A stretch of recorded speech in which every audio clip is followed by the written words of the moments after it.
काम तो मिलना चाहिए ना, कुछ कटिंग छटिंग करने का। सही बात। क्यों आपने कैसी कटिंग छटिंग कर दी थी? नहीं उठ के जाओ 500 लोग बाहर है, फिर वो कट कर दिया उसको। बस 200 लोग बाहर खड़े हैं, महाराज जी थोड़ा हाँ जल्दी से महाराज। 500 क्वांटिटी कम नहीं होनी चाहिए। सीधी सी बात है। अब देखो कई तरीके से घुमा घुमा के जो बच्चा खाना नहीं खाता ना, तो माँ उसको कई तरीके से, आटा वही है गेहूं का, उसको कहीं सत्तू बना के खिलाएगी, चटाएगी, कहीं पूरी बना के खिलाएगी, कहीं पराठा बना के खिलाएगी, कहीं रोटी बना के खाएगी। नहीं कुछ हुआ तो फिर मुगलई पराठा बना देगी, लच्छेदार पराठा बना देगी। अरे बच्चा खा तो ले, कैसे भी ताकत आ जाएगी। चल जाए हम बाद में बदलेंगे, तो दुनिया महात्मा हो जाएगी और तुम असुर के असुर ही रहोगे, तो फिर तुम्हारा कल्याण कैसे होगा? कैसे होगा बताओ? अब दुनिया भगवान बन जाए, पीछे लगे दुनिया सुधर जाए, पर हम खुद को नहीं देखते, हम सुधरेंगे नहीं है, दुनिया को सुधारने में लगे। तो दुनिया को भगवान बनाने में लग गए, तो ठीक है दुनिया भगवान बन जाएगी, तो तुम कंस के कंस ही बने रहोगे, तो फिर तुम कैसे सुधरोगे? समझ लो फिर। तो पहले खुद के अंदर परिवर्तन लाओ। सुबह अपनी बात हुई थी ना कि वो नहीं सुधर रहे हैं, वो अत्याचार कर रहे हैं, वो बहस करते हैं, वो झगड़ा करते, ये करते वो करते। और अगर सुधर गए तो, और सुधर गए और आपसे ज्यादा जब ध्यान करने लग गए, तो अब आपको ही ईर्षा होने लग जाएगी। और ये तो 3 बजे से उठ के ध्यान करते हैं, 3 बजे से उठ के जब करते हैं। आप उल्टी कहानी चालू हो जाएगी। अब पहले आप सुधारने में लगे हुए थे परिवार के लोगों को, अब ईर्षा हो रही है क्योंकि हम तो 10 बजे ही सो के उठ रहे हैं। अब तुम्हारे घर में तुम्हारी पत्नी अगर 3 बजे उठ के ध्यान करने लगी, तुम्हारे मन में क्या भाव आएगा? अरे यार इसको तो सिद्धि मिल जाएगी, कुछ मिल गया, कोई कुछ हो गया। गुरुजी ने तो मुझे दीक्षा दी, मैं तो शिकायत लेके गया था कि पत्नी ऐसा करती है वैसा करती है। अब तो पत्नी 3 बजे से उठ करके ध्यान कर रही है, भोग प्रसाद लगा रही है, स्नान कर रही है, और हम उठ रहे हैं 10 बजे। अब उल्टी भावना आ गई कि अरे अब भाई करने लग गया, पिताजी करने लगे, अब ईर्षा आने लग गई मन में कि अब कैसे इसकी पूजा भंग करवाएं, कैसे इसकी तपस्या भंग करवाएं, कैसे चौपट करवाएं। अब बुद्धि उल्टी चलने लगी क्योंकि असुर बुद्धि है ना। पहले हम उसको सुधारने में लगे थे, अब क्या कर रहे हैं, बिगाड़ने में लगे क्योंकि हमसे नहीं हो पा रहा है। तो इसलिए भैया दुनिया की फिक्र छोड़ दो, दुनिया क्या करती क्या नहीं करती, तुम अपने हिस्से का जब ध्यान साधना तो करो, अपने आप उससे मुक्त हो जाओगे। और नहीं तो तुम ऐसे ही रावण और कंस बने रहोगे और सबको सुधारने में लगे रहोगे, तो सब सुधर जाएंगे, अंत में सुधरने के बाद सब भगवान बनेंगे, फिर तुम कंस और रावण ही बने रहोगे, तो तुम्हारा कल्याण कैसे होगा? फिर सफाया करके ही होगा। क्या होगा? फिर मुक्ति ऐसी मिलेगी सफाया करके। अच्छा दूसरी चीज और बता रहा हूं कि भाई प्रश्न रहता है कि भगवान मिलते हैं क्यों नहीं मिलते। अरे उतनी तड़प तो तुम्हारे अंदर पैदा करो। तुमको गुलाब जामुन खाने की तड़प है तुम्हारे अंदर, रबड़ी खाने की तड़प है, तो जैसे ही रबड़ी का विचार आता है तो क्या होता है, मुंह में लार इकट्ठी हो जाती है। जैसी गुलाब जामुन खाने की, लस्सी पीने की तड़प है, अरे हम वहां जाएंगे कुल्हड़ की लस्सी पियेंगे। लस्सी जैसी मन में आता है तो मुंह में लस्सी का स्वाद भी आ जाता है और भाव भी आ जाता है। जैसी लस्सी का भाव आता है पूरी लार से मुंह भर जाता है।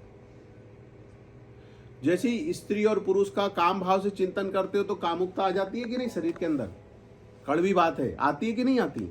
तो फिर परमात्मा का चिंतन करते हो तो परमात्मा क्यों नहीं प्रकट होता? इसका मतलब क्या है?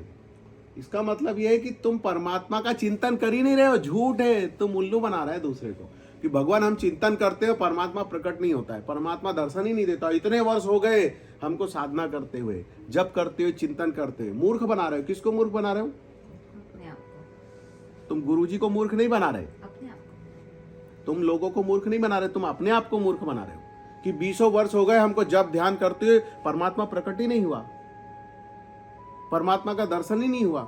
2 मिनट लगते हैं, आइसक्रीम का ध्यान करते हो आइसक्रीम प्रकट हो जाती है अंदर, रबड़ी का ध्यान करते हो रबड़ी प्रकट हो जाती है, लस्सी का ध्यान करते हो मुंह पूरा लार से भर जाता है, प्रकट हो जाती है, पहले ही स्वाद आ जाता है, वहां तो बाद में जाके आप लस्सी पियोगे। तो ऐसी एकाग्रता के साथ परमात्मा का एक बार भी चिंतन हो जाए तो प्रकट हो जाएंगे। तो ये सब व्यर्थ की बातें हैं कि हम ऐसे करते हैं, हम वैसे करते हैं। अच्छा वो चिंतन कर रहे हैं, सबको बता रहे हैं हम भक्त हैं, हम जप करते हैं, इतना जप करते हैं, प्रकट हुए कि नहीं हुए? उल्लू ही बना रहे। ऐसे कभी करते हो कि सबके साथ में शामिल होके बोल देते हाँ हाँ लस्सी पियेंगे पियेंगे, और उधर जाने का ऐसा बोलते नहीं रुचि नहीं है।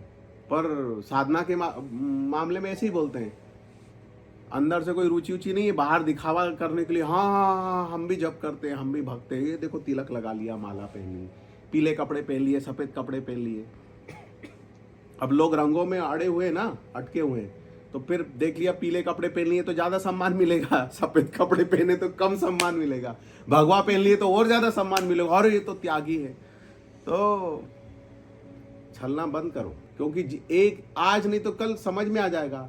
जो तीर्थों में जाते हैं और पंडित उल्लू बनाते हैं, तो आज नहीं तो कल पब्लिक को समझ में ही आ जाता है कि ये घुमा फिरा करके पैसे ही खींचने वाले हैं, तो लोग दूर से ही नमस्ते कर देते हैं। फूल माला बेचने वालों को, तिलक लगाने वालों को, इधर इतना चढ़ाओ उतना चढ़ाओ उतना चढ़ाओ, गाइड लोगों को, तो हम कितना संभल के रहते हैं। फिर महाराज आज नहीं तो कल पब्लिक समझ जाएगी, फिर तुम भगवा पहनो, पीला पहनो, सफेद पहनो, कुछ भी पहनो, जब तक तुम्हारा अंदर से परिवर्तन नहीं होगा, जब तक अंदर से साधुता नहीं आएगी, जब तक तुम्हारी खुद की साधना नहीं होगी। और खुद की साधना हो गई तो तुम जीन्स पैंट पहन के भी घूमोगे ना, तो लोग मक्खी की तरह तुम्हारे से चिपकेंगे। और अगर तुम्हारे अंदर प्रकाश नहीं हुआ तो देखो, दिया जलता है तो पतंगे कहां जाते हैं?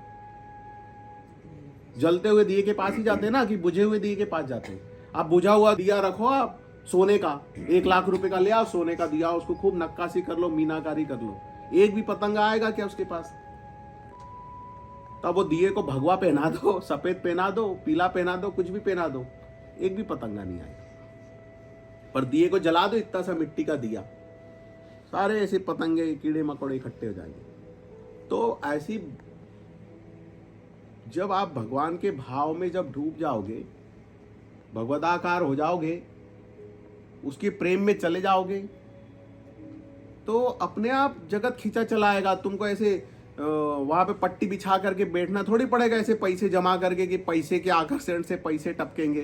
भगवा भगवा पहन लिए, राधे राधे, राम राम, कृष्णा कृष्णा, और फिर भैया दे दो, भैया पिला दो, खिला दो, ऐसी करने की जरूरत नहीं पड़ेगी। ऐसी करने की जरूरत बुझा हुआ दिया है ना उसको पड़ती है। जलते हुए दिए को ऐसे अनाउंसमेंट माइक लेके नहीं बोलना पड़ता है, कीट पतंगे आओ। जलता दिया तो बस आहा। तो ये सब बुझे का वो काम है कि इसका अभाव उसका अभाव, पूरी जिंदगी अभाव में ही गुजर गया। अभाव और प्रभाव। तो साधना करो, जप करो, है ना? वो अपने भगवान गुरु भी क्या बोले कि जप करो। और जप करोगे तो फिर क्रिया साधना भी उतने अच्छे से होगी। अभी क्रिया साधना नहीं होती, क्यों नहीं होती? मन लगता ही नहीं है, तो भाव नहीं बनता ना। अब क्रिया परंपरा में गुरुजी बोलते थे कि क्रिया अगर करोगे तो भाव भी बनने लगेगा, लेकिन अब स्थिति ये हो गई कि कोई समझ ही नहीं रहा है, क्रिया हो ही नहीं रही है, तो भाव नहीं बन रहा है। तो फिर चलो नाम जप कर लो, मंत्र मिला है वो कर लो, एक आध माला उतनी तो चलेगी ना। एक माला से स्टार्ट करो, धीरे धीरे धीरे। अब माला में मत फंसो, नहीं हमने तो इतनी माला कर ली। अरे इतनी माला कर ली, वो कहा कि शुरुआत तो करो, बाद में माला भी छोड़ दो। फिर समय देखो, 1 घंटा अलार्म लगा लो, 2 घंटा, 3 घंटा, कुछ काम नहीं है तो ट्रेन में जा रहे हो, अभी देखो ऑटो में सब बैठ करके आए, सब पूरे साथ में, कितनों ने अंदर नाम जप किया? अपने आप से बोलो, जितना पकड़ोगे उतना ऊपर जाओगे, भटको मत।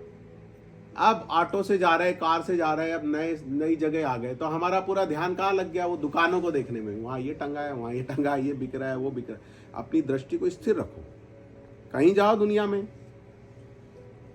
अरे वही माला है, वही कपड़े हैं, कपड़े लत्ते, वही शॉल चद्दर है, सब जगह मिलते हैं, तुम कहाँ वो देखने में लग गए? अपनी दृष्टि को ऐसे स्थिर करो। आप जिस संत के दर्शन करने गए ना, उन संत का ही चिंतन करो। जिस भगवान का मंदिर में दर्शन करने जा रहे हो उसका ही चिंतन करो और उसी का नाम जप करो ना। वहां जाने की बजाय, वो चिंतन करने के बजाय पूरे टाइम लस्सी चल रही है, कुल्हड़ वाली चाय चल रही है, वो क्या कचौरी, मसाले वाली दही कचौरी चल रही है। अरे जब होगा तब खा लेना, पर ध्यान तो अपना जप में रखो, चिंतन तो अपना परमात्मा में, प्रभु में रखो। और बहुत छोटी छोटी बात है, कोई बहुत बड़ी बात नहीं है। और ये छोटी छोटी मिस्टेक हम करते हैं और हम भूल जाते हैं और हम अपने आप को नीचे गिरा लेते हैं। ऊर्जा समेटो, ऊपर उठो। अरे लोग अपने आप तुमसे प्रेम से बात करने लगेंगे, झगड़ेंगे ही नहीं, आपकी तरफ देखेंगे और उनका गुस्सा ठंडा हो जाएगा। तुमको ये बात समझ में ही नहीं आती कि लोग सबसे तो प्यार से रहते हैं, हमसे क्यों गुस्सा करते हैं? क्यों करते हैं? क्योंकि अब तुम अंदर से तो बड़े से गऊ बन गए हो, लेकिन तुम्हारे चेहरे से तो अहंकार ही टपक रहा है। ये तुमको नहीं समझ रहा है। तुम्हारे चेहरे से तो मान ही टपक रहा है। आप मानिनी बन गए ना, मानिनीपन का भाव ही टपक रहा है। तो वो सामने वाला चिढ़ रहा है। क्यों चिढ़ रहा है? क्योंकि वो उसको ऐसा लग रहा है ये मुझ पे हावी होने की कोशिश कर रहा है। और तुम दीन बन जाओ तो दीनों के दीनानाथ, तो दीनानाथ की कृपा हो जाएगी।